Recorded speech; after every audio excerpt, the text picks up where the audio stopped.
तनिक में चार याद कर अब है। हाँ बैठी चल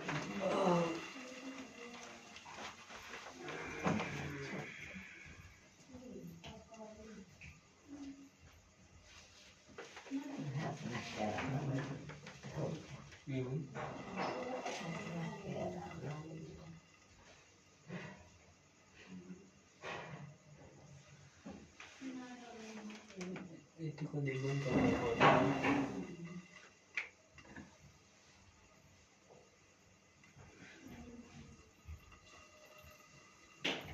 Claudia Kulman laki na.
करवा चौथ व्रत कथा। यह व्रत अति प्राचीन है। इसका प्रचलन महाभारत के पूर्व का है। यह व्रत सौभाग्यवती महिलाओं के लिए उत्तम माना गया है। सामान्य मान्यता के अनुसार सुहागिनी के व्रत को अपने सुहागन पति की दीर्घायु के लिए रखती है। कहा जाता है कि इसे पांडवों की पत्नी द्रौपदी ने भी किया था। समय यह व्रत कार्तिक कृष्ण पक्ष के प्रदोष चतुर्थी में किया जाता है। व्रत की विधि। कार्तिक मास के कृष्ण पक्ष की चतुर्थी को करवा चौथ कहते हैं। सुहागवती स्त्रियों के लिए यह बहुत ही श्रेष्ठ व्रत है। स्त्रियां इस व्रत को पति के दीर्घ जीवित होने के लिए करती है। इस दिन सुहागिनी स्त्रियां चावल पीसकर दीवार पर करवा चौथ बनाती है, जिसके वर कहते हैं। इस करवा चौथ में पति के अनेक रूप मनाए जाते हैं तथा सुहागन की वस्तुएं जैसे चूड़ी, बिंदी, बिछुआ, मेहंदी और महावर आदि के साथ साथ दूध देने वाली गाय, करुआ में बेचने वाली सुहागरिन, महावर लगाने वाली, आइन चूड़ी पहनाने वाली बहनियार, 7 भाई और उनकी इकलौती बहन, सूर्य, चंद्रमा, गौरव, पार्वती आदि देवी देवताओं के भी चित्र बनाए जाते हैं। सुहागिन स्त्रियों को इस दिन निर्जला व्रत रखना चाहिए। रात्रि को जब चंद्रमा निकल आए तब उसे अर्घ्य देकर भोजन करना चाहिए। पीली मिट्टी की गौरा बनाकर इसी पूजा करनी चाहिए। यदि दीवार पर करवा चौथ बनाने में कोई हो तो करवा चौथ चित्र बाजार में लाकर दीवार पर चिपकाया जा सकता है। करवा चौथ व्रत कथा। एक साहूकार था जिसके 7 बेटे और 1 बेटी थी। 7 भाई व बहन एक साथ बैठकर भोजन करते थे। एक दिन कार्तिक की चौथ का व्रत आया तो भाई बोला कि बहन आओ भोजन करें। बहन बोली कि आज करवा चौथ का व्रत है, चांद उगने पर ही खाऊंगी। तब भाइयों ने सोचा कि चांद उगने तब तक बहन भूखी रहेगी, तो एक भाई ने दिया जलाया, दूसरे भाई ने छलनी लेकर उसे ढका और नकली चाँद दिखाकर बहन से कहने लगे कि चल चाँद उग गया है, अर्घ दे ले। बहन अपनी भाइयों के कहने लगी कि चलो अर्घ दे दे। तो भाभियाँ बोली, तुम्हारा चाँद उगा होगा, हमारा चाँद तो रात को उगेगा।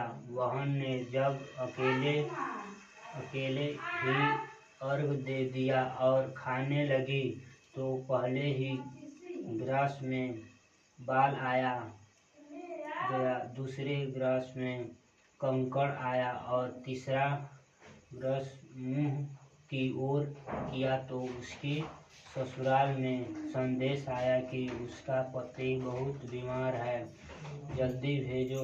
माँ ने जब लड़की को विदा किया तो कहा कि रास्ते में जो भी मिले उसे पाँव लगना और जो कोई सुहाग का आशीष दे तो उसे पल्ले में गांठ लगाकर उसे कुछ रुपए देना। बहन जब भाइयों से विदा हुई तो रास्ते में जो भी मिला उसे यही आशीष दी कि तुम 7 भाइयों की बहन बनी रहो, तुम्हारे भाई सुखी रहे और तुम उनका सुख देखो। सुहाग का आशीष की भी नहीं दिया। जब वह ससुराल पहुंची तो दरवाजे पर उसकी छोटी ननद खड़ी थी। वह उसे भी पाँव लगी तो उसने कहा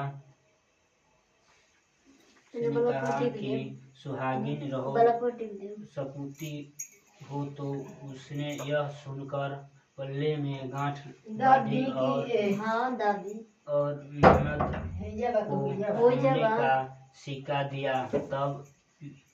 तब भीतर गई तो सास ने कहा कि पति धरती पर पड़ा है तो वह उसे पास जाकर उसकी सेवा करने के लिए बैठ गई। बाद में सास ने दासी के साथ बच्ची खुशी रोटी भेज दी। इस प्रकार वे समय बीतते मार्गशीर्ष की चौथ आई तो चौथ माता बोली, करवा ले भाइयों की प्यारी करवा ले। लेकिन जब उसे चौथ माता नहीं दिखलाई दी तो वह बोली, हे माता, आपने मुझे उजाड़ा तो आप भी मेरा उजाड़ करोगी, आपको मेरा सुहाग देना पड़ेगा। तब उसे चौथ माता ने बताया कि पौष की चौथ आएगी, वह मेरे से बड़ी है, उससे ही सब कहना वही तुम्हारा सुहाग वापस देगी।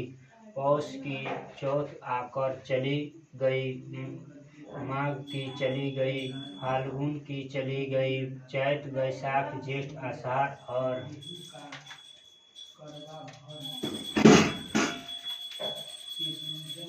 श्रवण भादो की सभी चौथ आई और यही कहकर चली गई कि आगे वाली को कहना। अश्विन कहवार की चौथ आई तो उसने बताया कि तुम पर कार्तिक